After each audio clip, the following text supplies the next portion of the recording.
What up, African world? It's your boy Home Team here. I'm back at it with another video of African history, culture, and worldview. And today we're going to talk about the Atlantic slave trade and the fallacy of blacks selling blacks.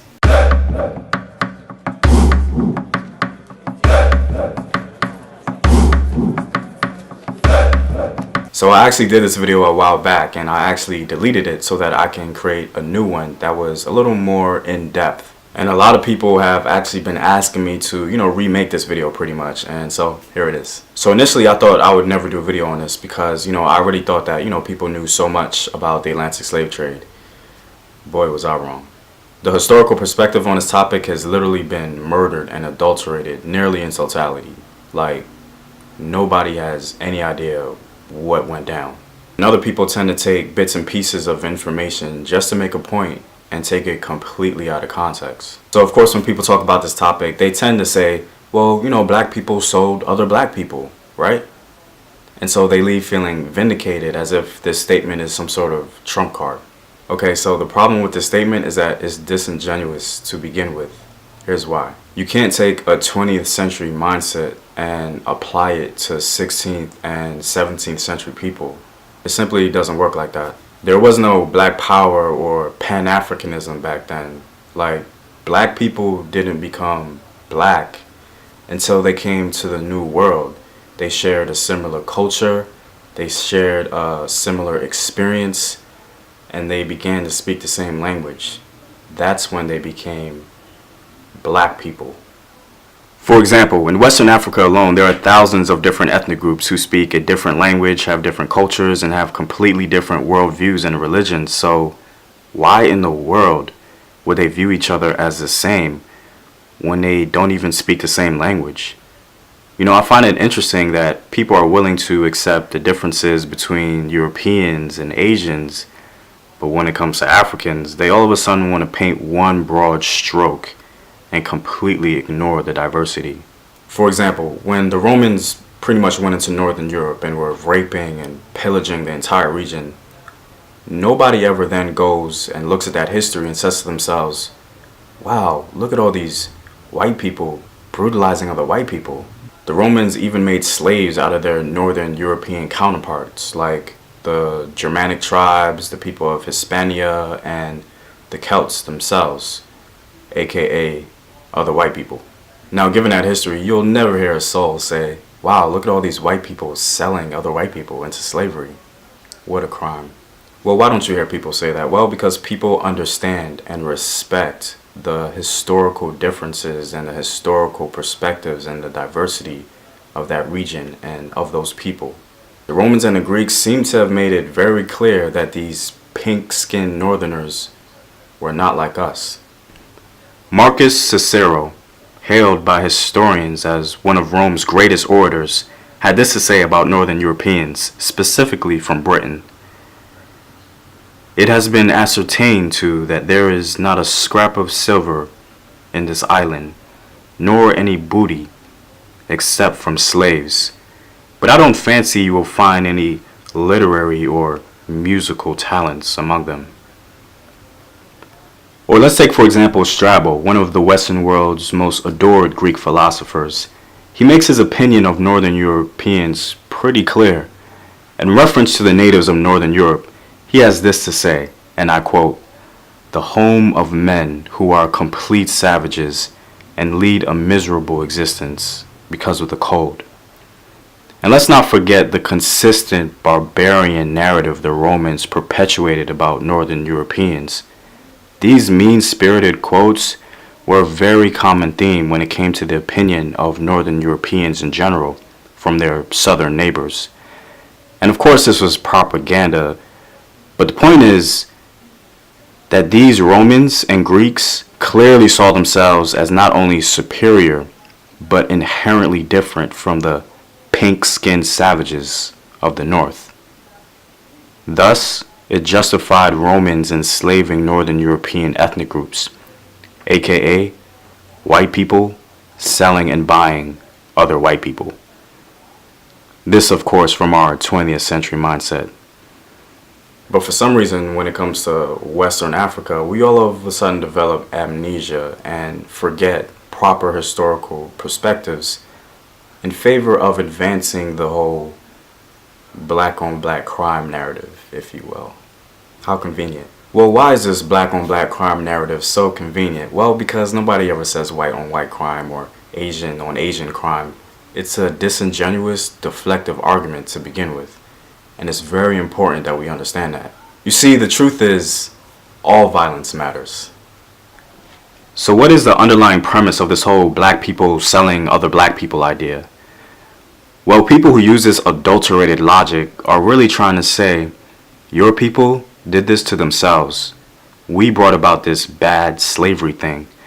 The problem, once again, is this 21st century or this 20th century blanket logic framework.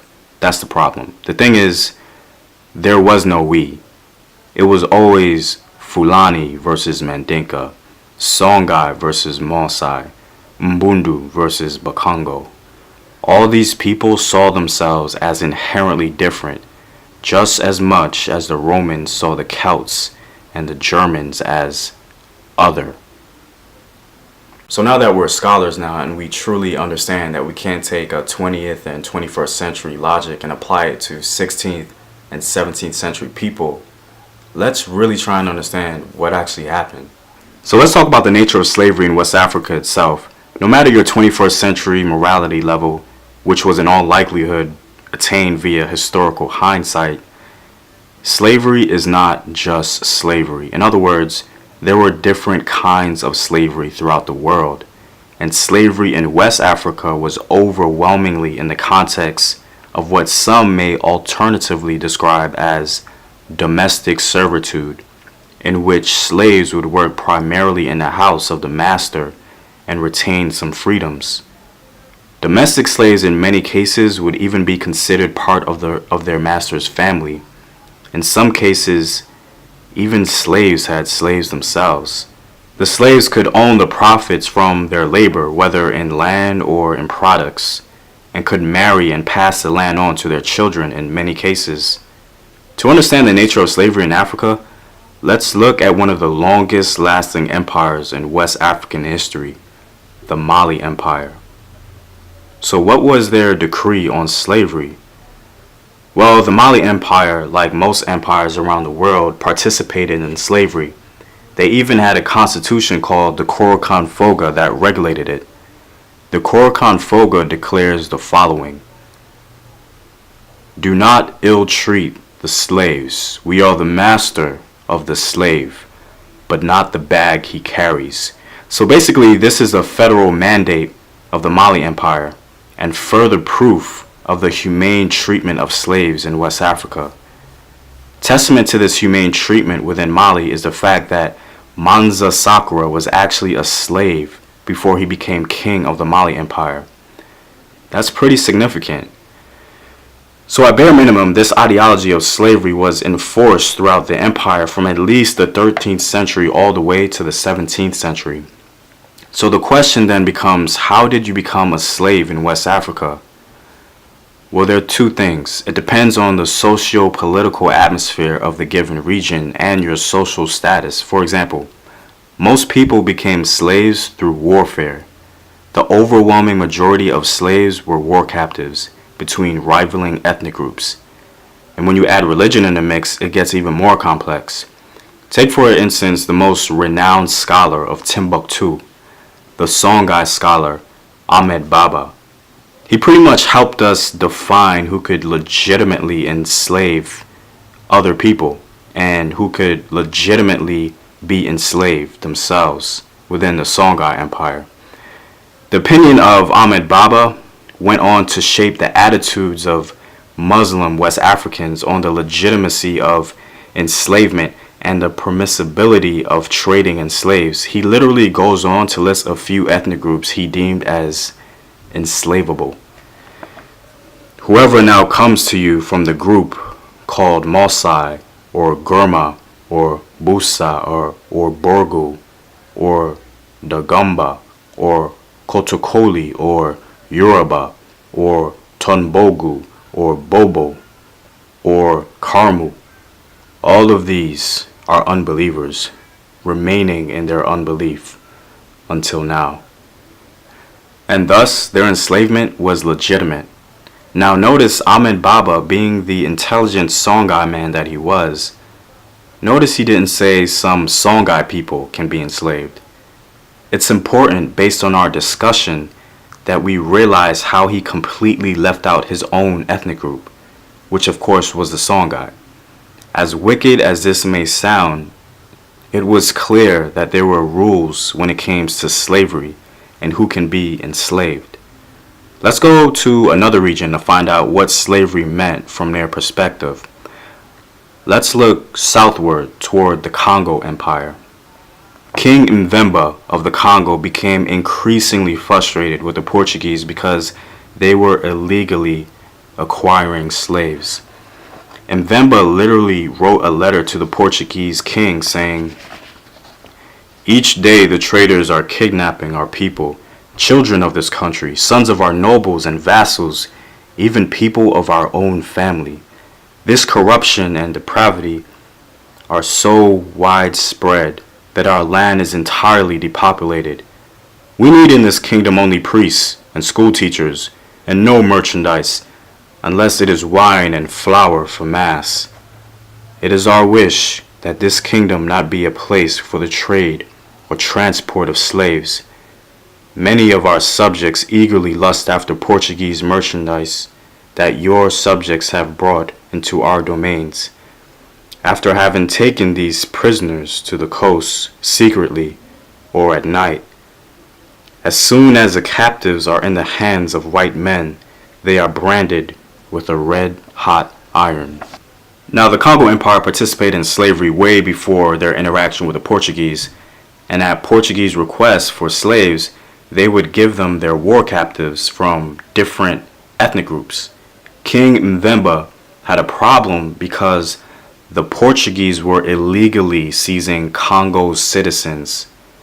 In other words, his own people. Thus, Mvemba obviously was not going to be complacent in that and shut it down.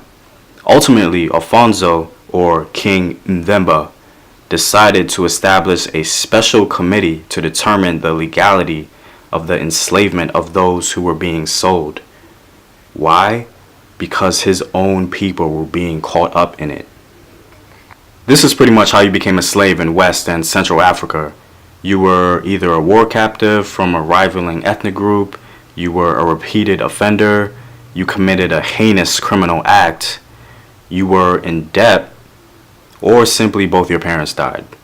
The type of slavery that we are accustomed to here in the Americas is chattel slavery, which is the very worst type of slavery, involving the dehumanization of people. So now the question becomes, why was slave trading so rampant in West and Central Africa? How did this all start? Well, Upper West Africa was a little more stable because they had huge empires started by the Soninka, Mandinka, and the Songhai. These were the empires of Wagadu, Mali, and Songhai. But after these empires fell, the region was totally destabilized, and ethnic groups were free to form their own hybrid kingdoms. These newly formed hybrid kingdoms thrived solely in the context of survival, leading to war and dysfunction throughout the region. Due to the domestic instability throughout the region, the arrival of foreign goods, services, and political prowess disembodied the many kingdoms present. Thus, a new culture developed, allowing for sustainability through slave trading. Slave trading boosted the economies of these kingdoms, while simultaneously devastating the future development and growth of the region. So, to further drive home this point, let's take a look at actual documented cases of enslaved Africans and how they actually came to be enslaved. And let's see if they were actually sold by their own people. Now again, I don't mean their own people from a 20th century broad paintbrush sense. I mean their own people from a proper historical perspective sense. Let's look at Ayuba Diallo, who was a Fulani man from Senegal. Ayuba came from a very prominent family in Senegal. Ironically, he and a friend were near the Gambia River to sell one of his Mande slaves and got captured by the Mandinka. The Mandinka shaved his head to make him look like a war captive, hence making it legal, and he was sold in Maryland. Ayuba eventually acquired his freedom because of his intelligence and his wit. Notice, he wasn't kidnapped by the Fulani and sold into slavery by his own people. Why didn't the Fulani capture and sell other Fulani? Well, because that would have been stupid. Now let's take another African into consideration, Sarah Forbes Bonetta. Sarah was a real live African princess of the Yoruba people who was orphaned due to intertribal warfare and sold into slavery. In 1848, the Yoruba were attacked by the Fon people from the kingdom of Dahomey. Sarah lost her parents and became a slave to King Gezo of Dahomey. In a remarkable twist of events, she was liberated from enslavement and became a goddaughter to Queen Victoria, as she took an interest in her due to her exceptional intelligence. So with these two cases, what have we learned? Well, the majority of enslaved people came through warfare, specifically war captives, and they were enslaved due to rivaling ethnic groups vying for power. If we are to be genuine scholars, we will realize that these people were not sold into slavery or enslaved by their own people, but by people who obviously viewed them as other. So why do people persist on simplifying this complex social structure of West Africa? Well, because it's always been easy to disparage and disrespect the culture, the worldview, and the humanity of African people. Well, I'm all out, guys. If you guys want access to full-blown African history lessons, you can visit the link down below. It's called patreon.com. You can support the home team and learn more about African history from a proper historical perspective. So far, I've done a lesson on the Wagadu Empire, the Mali Empire, and the Songhai Empire. So support the home team and know thyself. Remember your ancestors. Peace.